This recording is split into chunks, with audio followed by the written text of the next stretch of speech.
Bonjour à tous. Je remercie très chaleureusement donc Jean-Philippe Ketzweller et Laurent Cordonnier de m'avoir sollicité pour assurer cette conclusion d'une journée qui a été passionnante. Je dois avouer que j'ai trouvé cette journée tout à fait passionnante.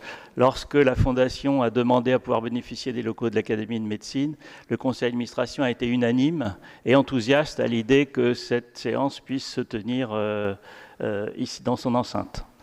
Pourquoi? Parce qu'effectivement, cette désinformation en santé passe aussi peut-être par une meilleure information et une meilleure prévention en santé. J'ajoute qu'en matière d'information et de prévention, notre ministre de la Santé, il y a peu de temps, a déclaré à Chamonix, en ce qui concerne la prévention, que notre système de santé ne tiendrait pas si nous ratons ce virage.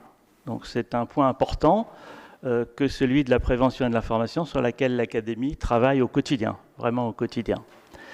Alors, je souhaite rappeler, dans le cadre donc, des progrès médicaux et scientifiques, en préambule, qu'on a connu une augmentation tout à fait considérable de l'espérance de vie, car c'était 30 ans en 1800, l'espérance de vie, il convient de le rappeler, c'était 45 ans en 1900, et puis c'est 82 ans en 2020.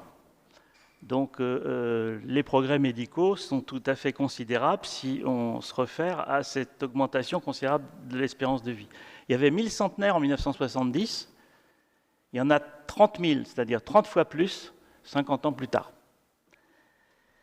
Cette forte défiance de la science qui a été évoquée ce matin par le docteur Briand est liée à un manque de confiance des autorités, mais surtout, on va le voir, au travers des enquêtes qui ont été menées dans le cadre d'EPICOV depuis 2020, il y a des enquêtes régulières EPICOV, donc dans le cadre des enquêtes EPICOV, puisque dans la dernière enquête EPICOV 2021, parmi les personnes qui ne croient pas en l'action des autorités pour résoudre cette crise sanitaire, 71% des gens avaient un schéma vaccinal complet, contre 90% de celles qui avaient confiance dans les autorités. Donc on a quand même un écart de 19 points. Et là, on voit que la situation s'aggrave s'agissant de la confiance à l'égard des scientifiques, malheureusement, si j'ose dire, puisque seulement 50% avaient un schéma vaccinal complet. Ça veut dire qu'on a un déficit de 31 points par rapport aux gens qui avaient confiance. Alors, il est certain que cette diffusion de l'information scientifique, c'est quelque chose d'extrêmement important, puisque ça passe par, au préalable, une parfaite probité des scientifiques. Et il convient de mettre un terme à certaines sources de discrédit qu'on a connues. Et depuis quelques années, nous avons une base de rétraction de données, d'articles qui ont été rétractés. Donc ça, c'est une très bonne chose, puisqu'aujourd'hui, il faut savoir qu'il y a environ 40 000 articles scientifiques qui ont été rétractés quand même. Alors cette diffusion donc de l'information scientifique pose également une difficulté parce qu'on a une contradiction entre l'instantanéité du débat citoyen ou celui des médias, qui sont très pressés d'avoir des réponses, et puis la science, qui elle est beaucoup plus longue et qui nécessite et qui exige des preuves. Elle exige des preuves, la science. Et donc là, on a un problème. Et ça a été particulièrement vrai pendant l'épisode de Covid-19, puisque au début de la pandémie, en mars 2020, on avait très peu de données, c'est-à-dire que c'était une maladie qui était totalement inconnue. Et donc là, il y avait une attente très forte à la fois du public et des médias, alors que dans le même temps, la science ne pouvait pas apporter de réponse à la hauteur des espérances des populations. Donc la démarche scientifique repose toujours sur un ensemble de valeurs et de règles que les chercheurs appliquent pour garantir, dans la transparence toujours, la validité et la crédibilité des avancées, donc pour asseoir la confiance envers la science. Ça nous paraît fondamental. Bien entendu, il faut éviter les conflits d'intérêts, puisqu'effectivement, ces conflits d'intérêts vont discréditer peuvent discréditer les scientifiques. Et donc à l'Académie, nous avons depuis cette année organisé l'obligation auprès de nos confrères de mettre leur conflit d'intérêts sur le site de l'Académie. Il est accessible à tous, vous pouvez vous connecter sur le site de l'Académie de médecine, cliquez sur membres, et puis cliquez sur les membres, et vous verrez les conflits d'intérêts s'afficher. Alors, les efforts de vulgarisation des institutions sont extrêmement importants, ça a été évoqué ce matin. Les institutions académiques, les organismes essentiels jouent un rôle extrêmement important dans la promotion de cette intégrité scientifique.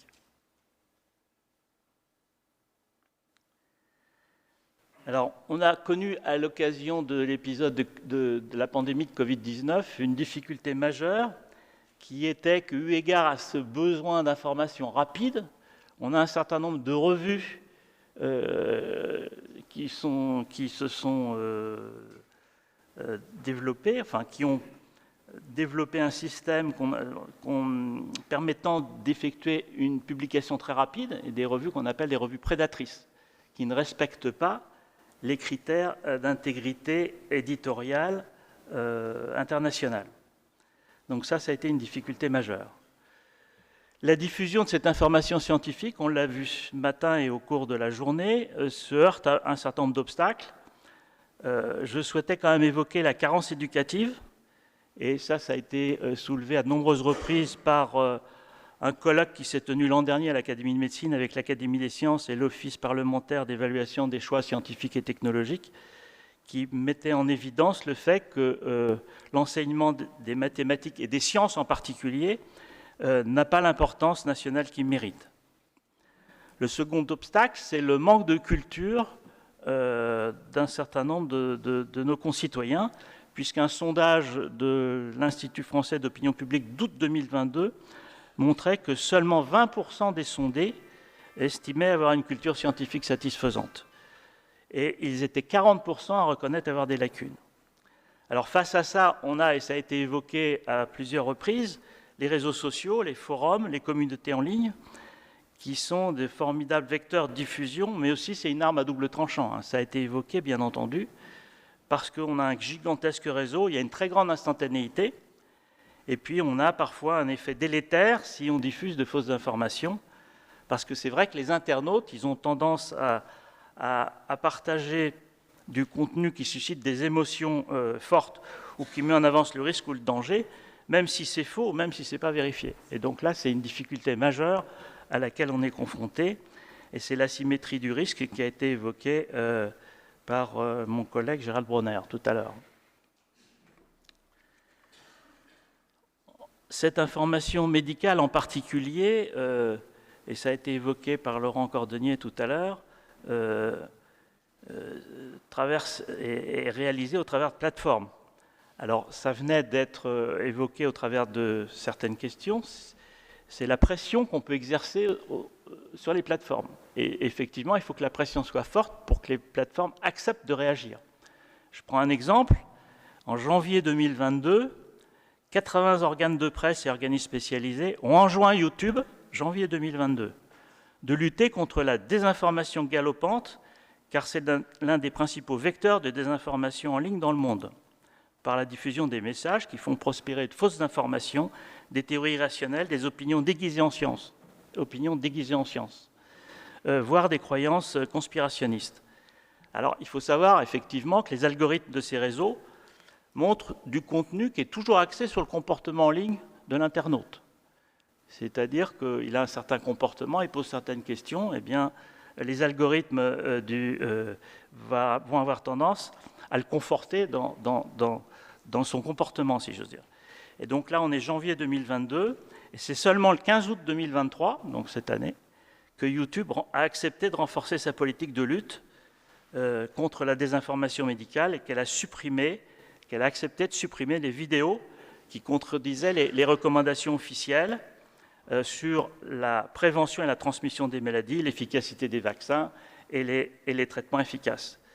Alors il faut savoir aussi que depuis septembre 2023, il y a eu des efforts nouveaux qui ont été faits, puisque YouTube a durci les règles de publication et de mise à jour de ces informations, en réalisant une dizaine de mises à jour quand même, depuis septembre.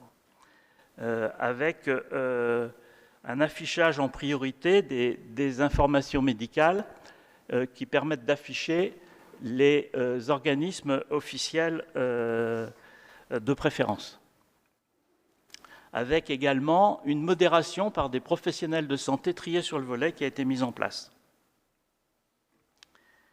Et donc la mise en place de ces régulations devrait quand même contribuer à limiter une désinformation galopante, mais ceci dit, vous l'avez dit très justement tout à l'heure, il faut vraiment exercer une forte pression sur ces réseaux, c'est clair.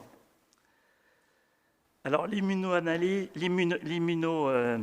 l'intelligence artificielle, je veux dire, la modélisation par intelligence artificielle, c'est un outil qui se développe beaucoup. Ça a été évoqué au cours de l'après-midi.